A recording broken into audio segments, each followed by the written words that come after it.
Hi everyone, this is Perstyle here and welcome back to my channel. I hope everyone is doing well. Today I'm happy to be filming a request video, and this was requested by Nelly Carrera.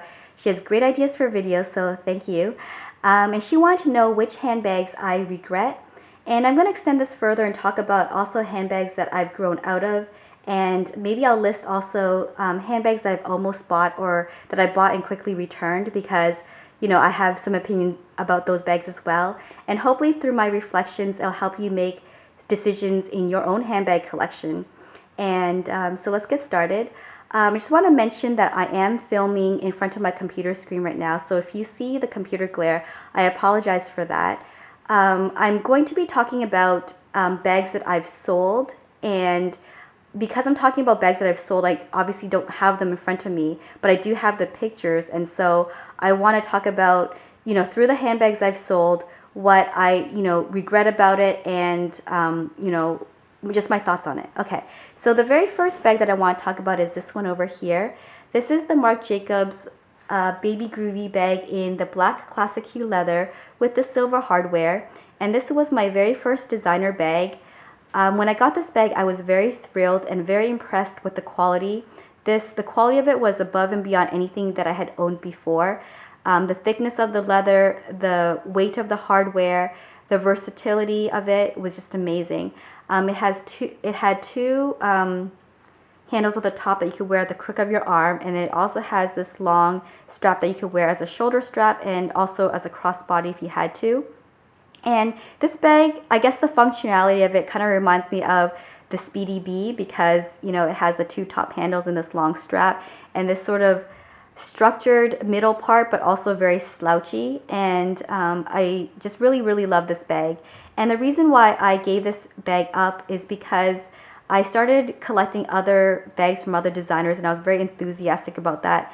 I was very enthusiastic about the Louis Vuitton bags that I was getting, that this one wasn't getting much use. And so I gave this to a family member, and every once in a while I see the bag and I think, oh, hello, old friend. And it's just a really great bag. I have very great memories with it. If you are looking to buy this bag, I definitely recommend it. This one is just a bag that I've outgrown, and so this one is not a regret. Okay, so the next bag that I want to show you is also a Marc Jacobs bag. And I don't know the name of this bag, but it looks like this. It was a single flap bag that was quilted with this chain strap and this leather piece over here. And I bought this bag because I wanted a sort of taupe colored bag. And I thought this was perfect because it was also on sale. But I think the sale kind of drove me to purchase this bag, which I've learned that even though, you get a thrill from a sale, you need to really like the bag after the thrill wears off. And for me, I just kind of liked it sort of in a lukewarm type of way. If I was to buy this bag, I would have bought maybe a taupe color that wasn't that would have more of a warm undertone. I feel like this one is a little bit too gray for me, and it kind of washed me out a little bit. And so that is the number one reason why I sold this bag. And so since I didn't use it as much as I thought I would, this bag is a regret. This bag is also the first lambskin bag that I owned, and I'm going to say that lambskin in this light color, it stains pretty easily and the stains don't come out. And so that was just another factor in selling this bag. Okay, so the next bag I want to talk about is this one over here. This is the Rebecca Minkoff Mini Affair bag in this bright pink, and I also own this in the black. And the reason why I purchased this bag was because I was looking for a more casual, wearable alternative to the Chanel Classic Flap. And I think that this did its job really well at the time that I purchased it. It's really great because it has a single flap, and so you don't need to worry about the double flap, and it fit a lot more than it looked. And it also had the versatility of the chain straps. You could wear it over the shoulder or crossbody or a long shoulder strap. And the reason why I ended up selling this was because I started collecting Chanel wallet on chains, and I started noticing that whenever I used this bag, I was just looking at it and kind of wishing that it was a Chanel bag. And I think that I like to own a bag and just kind of like appreciate that exact bag. I don't like to have a bag, wishing that it was another bag. And so that is the reason why I gave this bag up. But I do want to say that the black one that I sold the black one to a girl, and she really liked the Chanel look as well, but she couldn't wear Chanel to work. And she said she needed a bag that was less branded looking, and so this worked out really well for her. So I think it is a really good bag in and of itself, but it's also a really good, I guess, Chanel inspired bag. But I guess for me, since I didn't use it, I didn't keep it for a very long time, I do regret it, especially since I did end up getting a few more Chanel bags. Okay, so on to the next bag. So over here, this was my one and only Michael Kors bag. And looking at the bag, I think you know that it reminds me of the Louis Vuitton Neverfull. And the reason why I regret this bag is because I did end up getting a Louis Vuitton Neverfull, and I just didn't use this bag as much anymore. If you are looking at this bag, I do think that it is a really good piece. It is very spacious. You don't need to worry about the straps changing color like the Louis Vuitton. It is at a great price point and is also very durable. The reason why I like the Louis Vuitton bag better is because even though they're both sort of made out of this canvas material, the Louis Vuitton one feels a little bit thicker and it's a lot more smoother looking, if that makes sense. And so I do recommend this bag to people, but for me, it is kind of like the same idea as the Rebecca Minkoff bag. Every time I looked at it, I kept thinking that I wanted it to be a Neverfull, but that, you know, the Louis Vuitton Neverfull, but that it wasn't. And so I ended up selling this bag, and so I do regret purchasing it, even though it did help me make the decision to get a Louis Vuitton Neverfull. Okay, so the next bag over here is a bag that I sold, and it was a bag that I had outgrown. So like most people, this was my very first Louis Vuitton bag. It is the Speedy 30 in the monogram print. And I sold this bag because I thought I was done with exclusively handheld bags. And also I was making way to purchase another bag that I thought would be a replacement for this one.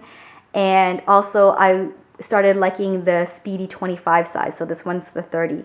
I'm going to say that I did regret selling this bag. If I could have one bag back that I sold, it would be this one. And the reason why I would have kept this bag is because it had a lot of sentimental value for me.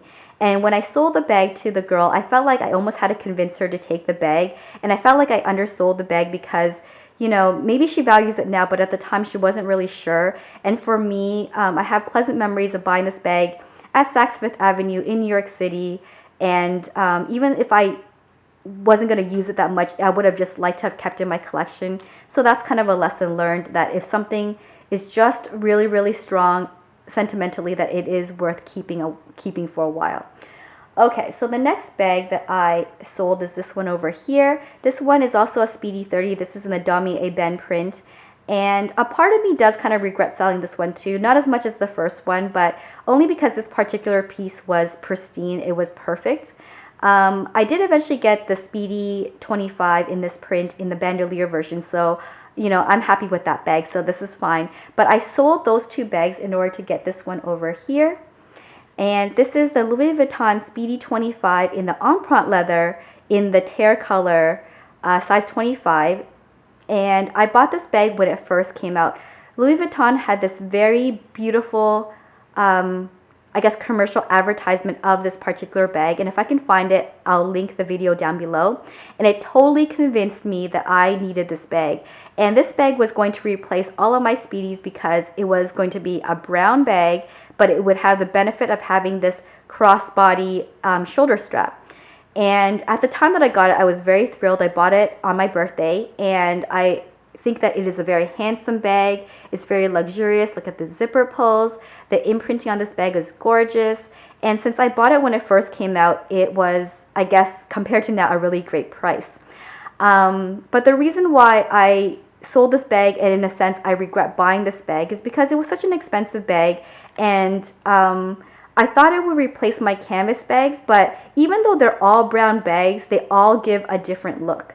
And this one just wasn't as casual, or as, I guess, yeah, as casual or as carefree as I felt my canvas bags were. My canvas bags sort of have, like, you know, this kind of squishy feel. And even though this leather will soften over time, I like that I prefer this bag to look more structured. And so it didn't have that sort of like flexibility that, you know, that I had in my canvas bags. And over time, I got a little bit tired of this brown color. I almost wish that I got it in a brighter color like Aurora or something like that. But in any case, I sold this bag, and I also want to give another reason why. I'm just going to show you in the next slide over here. Okay, so this bag remained in pristine condition when I had it, except for one area. And if you look over here, you can see that it's kind of caved in a little bit there. This happened after one very long day of wearing this bag crossbody.